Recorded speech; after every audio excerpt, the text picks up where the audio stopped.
Hi, it's Channing Hansbrough here, and I'm going to show you how I went about composing a funk piece of music using Bernard Herrmann harmonies. Let's have a look.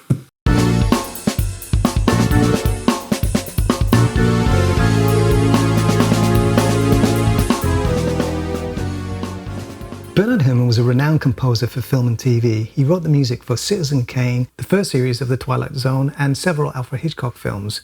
Hitchcock made such classics as Vertigo, Dial M for Murder, The Birds, North by Northwest, and Psycho. One of Bernard Herrmann's favorite sonorities was the minor-major sound. This is where you have a chord that has a minor third and a major seventh. So here is a C minor major 7.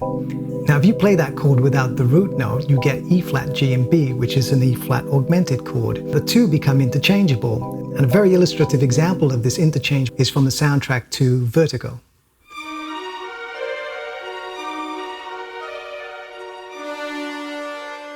This sound is used in various configurations.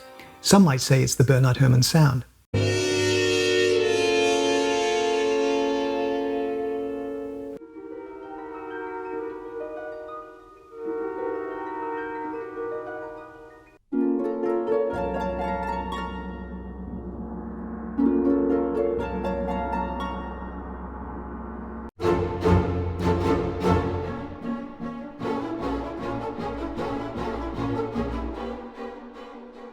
I've always liked the idea of putting things together that don't quite fit. This kind of incongruence that you get in music always fascinated me. What is the polar opposite to Bernard Herrmann? Well, how about funk? Take your arm, then use your bump. Stay on the scene, like sex machines. So I like to take a funk groove and use harmony and rhythms from classical music, essentially, and stick them together and see what happens.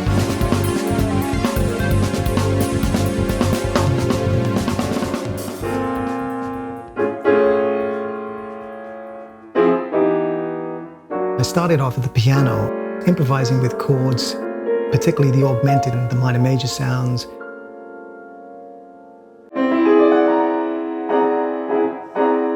a really kind of interesting sound.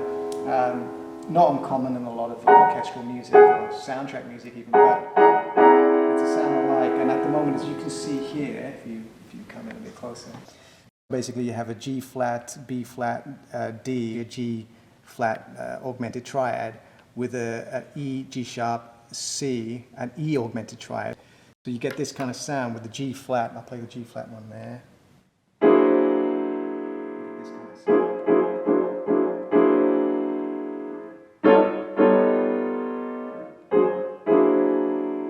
And that moves about, as you can see, within a quintuplet. So it moves quite rapid. It's very difficult to play on the piano.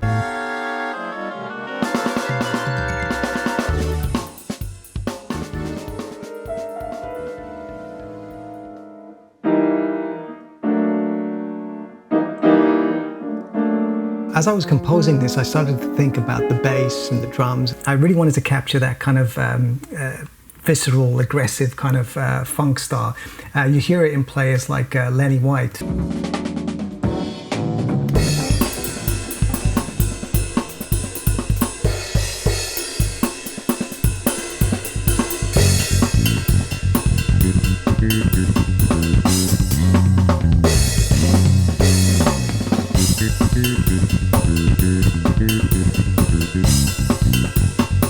The solo was played by a Swedish keyboard player called Leo Larsson. I'll just play a little bit of those three going for it.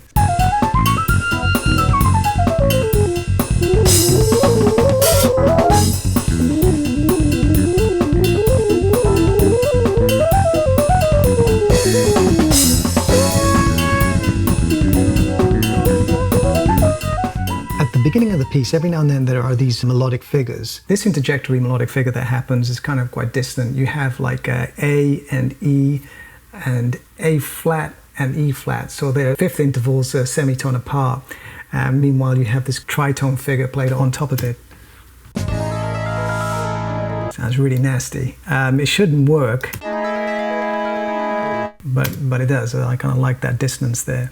In this section, there are a series of augmented chords starting from E, then goes to G, F sharp, F, B augmented with D flat in the bass, C augmented with D in the bass, C sharp augmented with D sharp, moving up a semitone, as you can see, from the B, C, C sharp, D, E flat, E augmented. There is no strict correlation between the melody or the chords. The chords are essentially in effect to heighten the tension.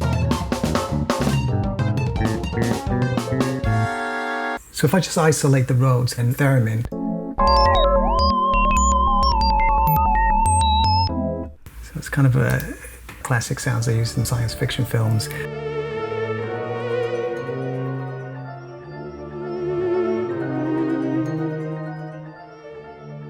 After the solos, the head comes back in again, but there are slight derivations, so it's not quite an exact replica of the first head. The augmented sound is still there, but it's mixed with other types of harmony as well.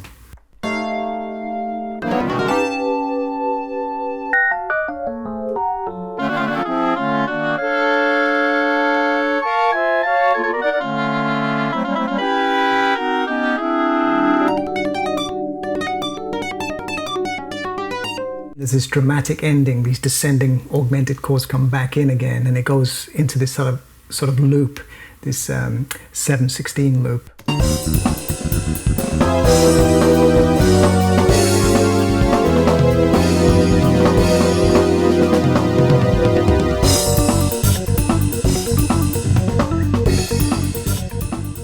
So it's kind of reminiscent of some of Mahavishnu Orchestra's work, I suppose, some of those odd tuplets with the continual arpeggiated lines there. So those are a few examples of some of the context, some of the instruments that are used and how they're used. The idea was to really focus in on the augmented sound and have that carry through the whole composition, even though there are deviations into different harmony and different rhythms and all this other stuff. I think it turned out really well. You have these two opposing styles that sort of meet somewhere in the middle.